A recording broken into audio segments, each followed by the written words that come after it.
کشور ما را مورد حمله قرار دادند رها نمی‌کنیم. حتما غرامت تک تک صدمات وارد شده و خونبهای شهیدان و دیگ جانبازان این جنگ را طلب خواهیم کرد و حتما مدیریت تنگه هرمز را به مرحله جدیدی وارد خواهیم نمود.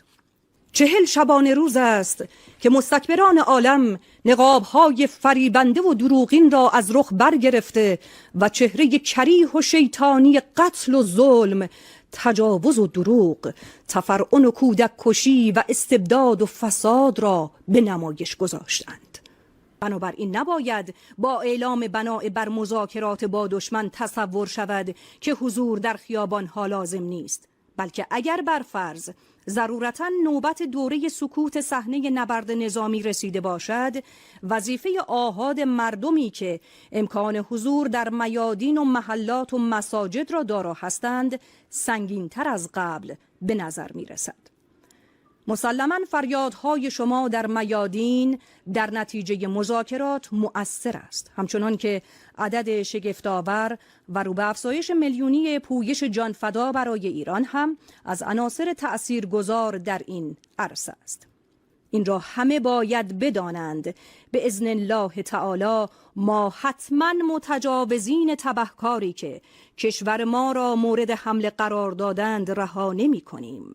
حتما غرامت تک تک صدمات وارد شده و خونبهای شهیدان و دیگ جانبازان این جنگ را طلب خواهیم کرد و حتما مدیریت تنگه هرمز را به مرحله جدیدی وارد خواهیم نمود. ما طالب جنگ نبوده و نیستیم، ولی به هیچ وجه از حقوق حقی خود دست نمی کشیم و در این جهت همه جبهه مقاومت را به طور یکپارچه در نظر داریم. مراقبت از گوش‌هایمان که پنجره مغز و قلب است در مقابل رسانه‌های تحت حمایت دشمن یا همسوی با ایشان امری لازم است. مسلماً آن رسانه‌ها خیرخواه کشور و ملت ایران نیستند و این معنا بارها ثابت شده است. بنابراین یا اساساً مواجهه و استفاده از آنها را ترک کنیم یا اقلاً با سوء ظن فراوان با هر چیزی که ارائه می‌دهند برخورد کنیم. و در این مسیر شهدای گرانقدری از طبقات مختلف تقدیم راه عزت و استقلال کشور و اعتلاء اسلام و انقلاب اسلامی کرده ایم و خساراتی دیگر هم دیده ایم. اینک با تمام وجود به دعای خاص حضرتتان برای غلبه قاطع بر دشمن چه در صحنه مذاکرات و چه در میدان نبرد دل بسته ایم و امید داریم هر چه زودتر هم ما و هم دشمنانمان اثر معجزه آسای آن را مشاهده کنیم. Korps Garda Revolusi Iran melancarkan gelombang serangan ke-100 Operasi True Promise 4 dan menargetkan sejumlah sasaran di Timur Tengah.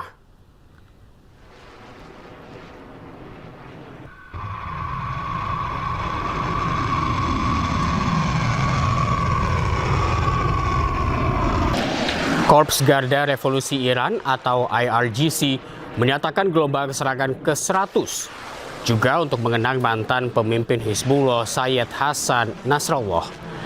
Belum diketahui kapan serangan tersebut dilakukan. IRGC menyatakan telah targetkan lebih dari 25 sasaran strategis termasuk 13 fasilitas energi di Timur Tengah. Fasilitas-fasilitas tersebut termasuk pabrik petrokimia milik perusahaan Amerika Serikat di Arab Saudi serta fasilitas minyak perusahaan Amerika Serikat di Arab Saudi.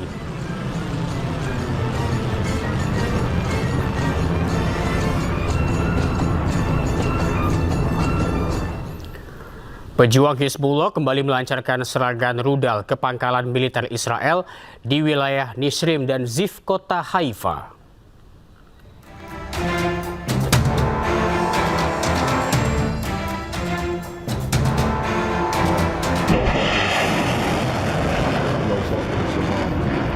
Pejuang Hizbullah kembali melancarkan serangan rudal ke pangkalan militer Israel di wilayah Nisrim kota Haifa.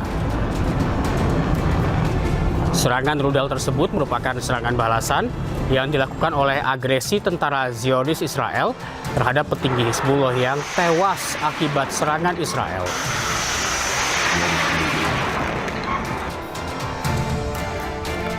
Tak hanya di wilayah Nisrin, pejuang Hizbullah juga melancarkan serangan rudal ke pangkalan militer Israel ke wilayah Zif, kota Haifa.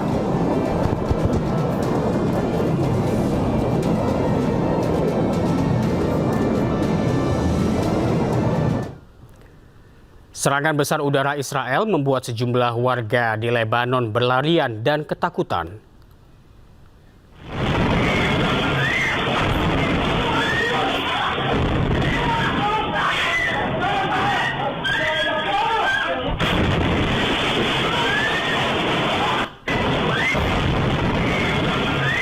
Terlihat pada rekaman kamera pengawas, sejumlah warga berlarian mencari aman dari serangan udara Israel.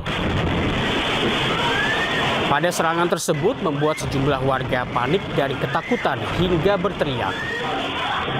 Akibat serangan, ledakan dan asap pekat membuat suasana makin mencekam.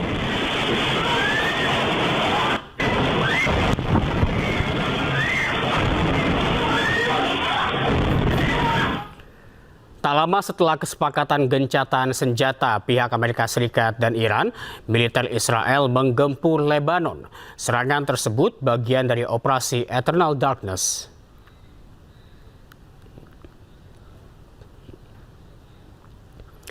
Sebuah rekaman yang diambil di lokasi yang dirahasiakan menunjukkan sebuah jet Israel yang diduga diambil bagian dalam operasi Eternal Darkness. Operasi militer tersebut merupakan kampanye serangan udara besar-besaran yang diluncurkan Israel ke Lebanon. Pasukan Pertahanan Israel atau IDF menyatakan telah menargetkan sekitar 100 titik dalam waktu singkat ditandai dengan ledakan masif di Beirut. Serangan terjadi tak lama setelah Amerika Serikat dan Iran sepakat gencatan senjata selama 2 pekan.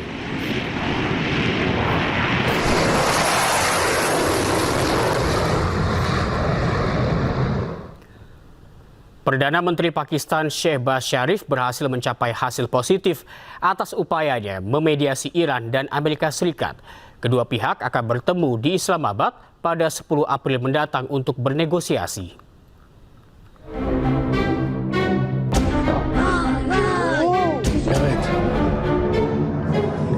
Konflik AS Israel dan Iran di Timur Tengah memasuki minggu ke-6. Setelah ancaman serangan besar-besaran AS ke Iran untuk membuka Selat Hormuz batal diluncurkan, kini kedua belah pihak justru sepakat melakukan gencatan senjata. Perdana Menteri Pakistan Shehbaz Sharif melalui akun resmi media sosial X menyatakan Iran dan AS telah sepakat melakukan gencatan senjata.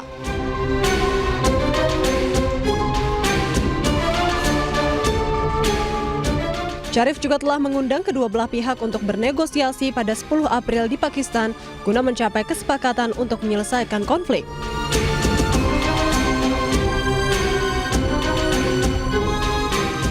Diketahui ketegangan di Timur Tengah telah berlangsung sejak 28 Februari lalu dan masih berlangsung hingga kini. Pemirsa, Amerika Serikat dan Iran menyepakati gencatan senjata selama 2 pekan. Iran pun akan membuka Selat Hormuz selama 2 pekan ke depan.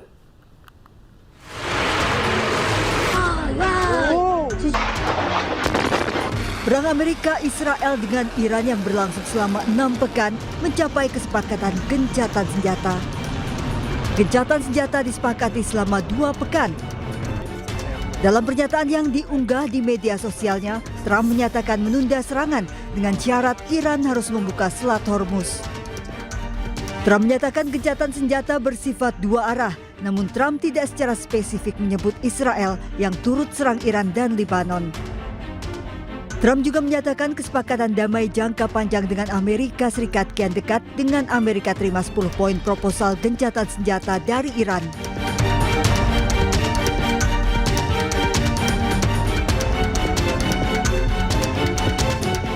Perdana Menteri Pakistan Shehbaz Sharif juga menyatakan Iran bersama Lebanon telah mencapai gencatan senjata dengan Amerika. Syarif juga mengundang delegasi Iran dan Amerika Serikat untuk bertemu di Islamabad pada Jumat 10 April 2026. Pertemuan ini diharapkan bisa hasilkan kesepakatan lebih jauh untuk mengakhiri sengketa kedua pihak. Iran menjamin akan membuka Selat Hormuz selama 2 minggu. Iran juga pastikan keamanan bagi kapal yang melintasi perairan ini.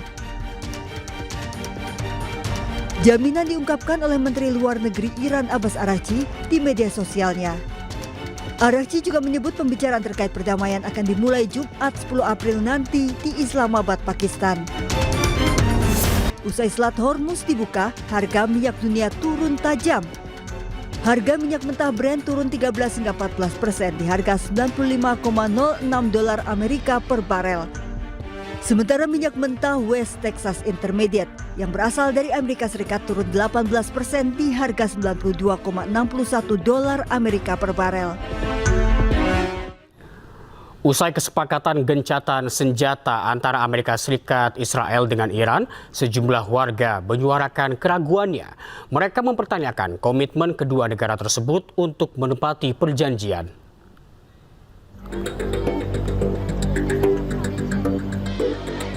Warga Teheran menyuarakan skeptisme atas usulan gencatan senjata dengan Amerika Serikat dan Zionis Israel. Mereka mempertanyakan komitmen gencatan senjata dan menilai gencatan senjata hanyalah tipu daya. Meskipun taat kepada keputusan pemerintah, namun menurut mereka fase tersebut hanyalah jeda untuk memperkuat kedua negara yang diduga akan kembali melakukan serangan.